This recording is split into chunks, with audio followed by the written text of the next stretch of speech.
Howdy ho YouTubers, welcome back to the channel. So for today's video we're going to do something a little bit different. Most of you already know, if you've been watching my videos, I'm a big advocate of solid bags and using my bait boat. Today we're going to flip that theory on its head and we're going to try something new. I say new, it's not really new, it's what I started doing fishing with in the first place. That's boilie fishing.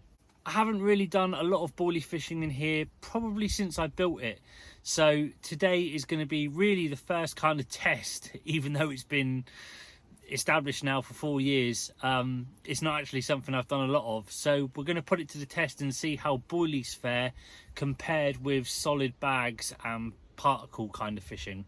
To complement my boilie, I'm going to do something else that I haven't seen people do for a long time, and that's fish it snowman style. So rig wise is pretty straightforward. It's just literally on a helicopter with a length of boom with a Ronnie rig, or I won't be using it as a Ronnie rig. People call it these days a German turbo rig. It's basically just that. Is just turns it into a German rig. I've done really well on here on sort of like solid bags, your pellets, flaked maize, particles, things of that nature. So we're going to see how well the boilie fares in here now. So I've come round to the onto the island and I'm fishing in the inlet swim. Now this swim's probably the smallest on the complex.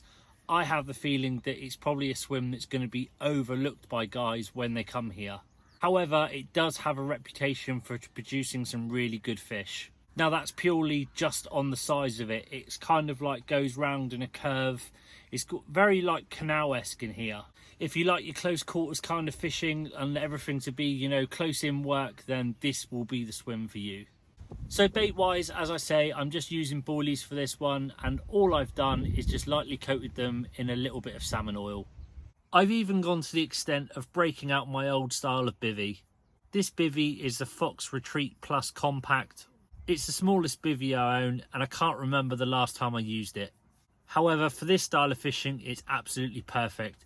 You can get yourself well back from the water. It's small enough to be able to give yourself a good little scope to see out of and hide away. Perfect for any close quarters kind of fishing. Now all of that's out of the way, time to get the session started, see if we can catch a carp or two. Right, well it's taken somewhat of a little bit of a while, a couple of hours into the session now. Went in at about 5 or 6 pound this one. Now he's a good 10-12 pound easy. Have a go at that. Lovely little fully scaled. Will grow on very nice. They are growing on very nice. So yeah, putting weight on all the time, these little ones. Ah, lovely little carp. Go at that. Right, let's get this one back in. Let's see if we can have another one. Right, well the blank is out of the way, which is good.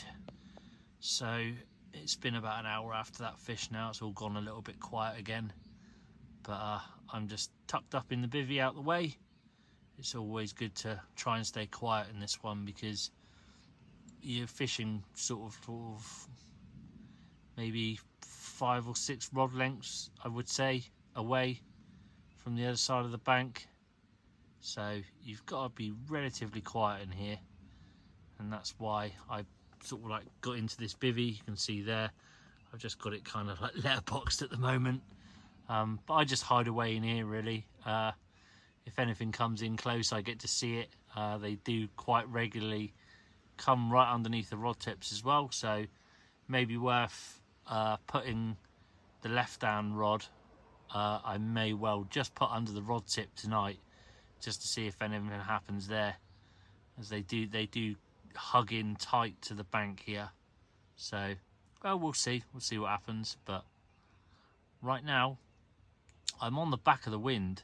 It's blowing a southwesterly at the moment, so I am on the back of it, which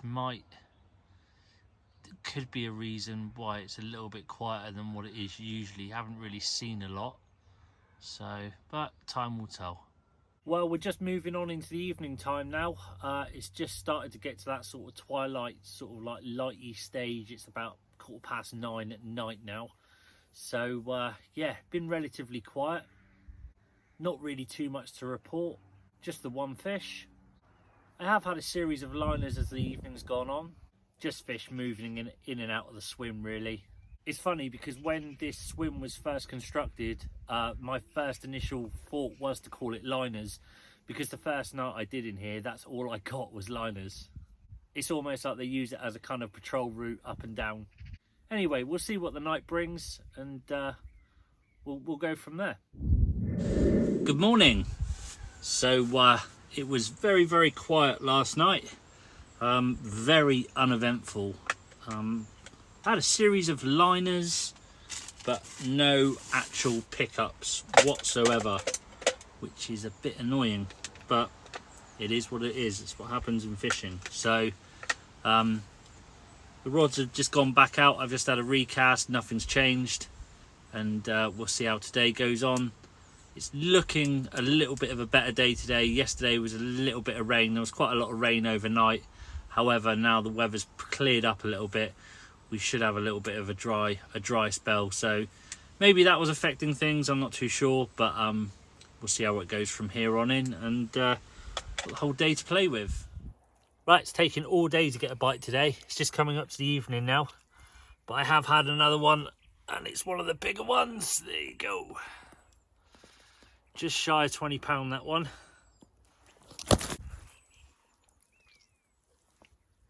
There you go. Let me hold him up. Lovely little fish. As I say, just shy of £20. Yeah. Nice to see one of the bigger ones. Good condition as well. Perfect. That one was off that little reed bank again. But yeah, taking all day. Really slow day today. Right, get this fish back. Right, well, another day, another dollar, as they say. Yeah, just the one fish today so far. Been very, very slow. Oh.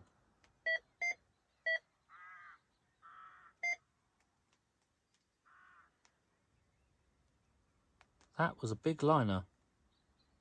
Right, yeah, relatively slow day today. As you can see now, it's starting to pick up a little bit. But it has been quiet in here all day today.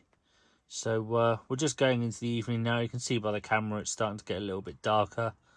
So again, it's probably about 9:15, somewhere around that area, maybe a bit later now.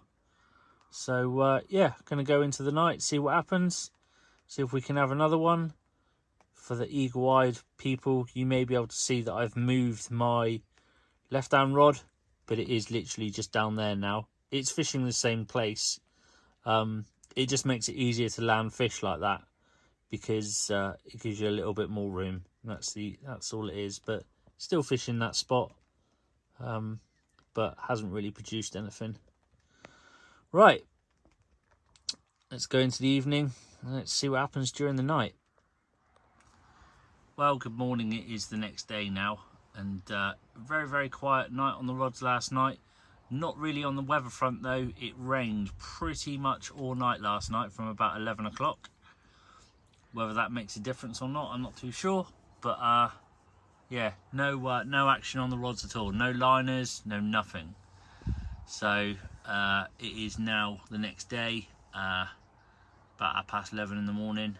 And yeah, I've been up since sort of like 9 o'clock, just keeping my eye on the water, but haven't really seen too much. No liners or anything, so I think it's just going to be a case of bait and wait and see whether they turn back up here at some point. I'm sure they will, but yeah, that's the way it goes sometimes. So I'm going to sit out here and see what happens, and see what happens during the day today.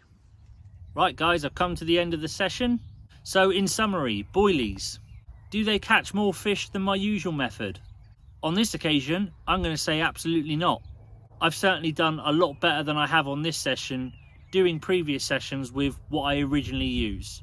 I could go into a massive rant here about bait and bait companies and how they perceive things. There's a lot of marketing these days that goes into baits and bait companies, and and the way things are, you know, filmed in some of these videos, and the way that things are perceived by other anglers. I've come across countless amounts of anglers that have told me this is the best bait to use, nothing else catches, blah blah blah blah blah blah. At the end of the day, it's all complete nonsense. Do they have a place? Absolutely. They're very good to use in situations where you have nuisance species and other situations where it can be counterproductive to your session as opposed to what you're trying to catch. However, do I think they're the be-all and end-all of fishing as some of these companies make out? Absolutely not. It's total fantasy. I've definitely caught more fish on the methods that I use these days, especially incorporating things like pellet and flake maize. If you can get away with using it on your water and you don't have too many nuisance species, I would highly recommend trying it. As you can probably tell, I'm not a sponsored angler. I don't work for anyone. I don't want to work for anyone, and I don't want to be sponsored by anyone. This gives me the ability to say what I want and tell you guys how I really think about things. So I'll end the video there. Thanks very much for watching, and I'll catch you soon. Tight lines.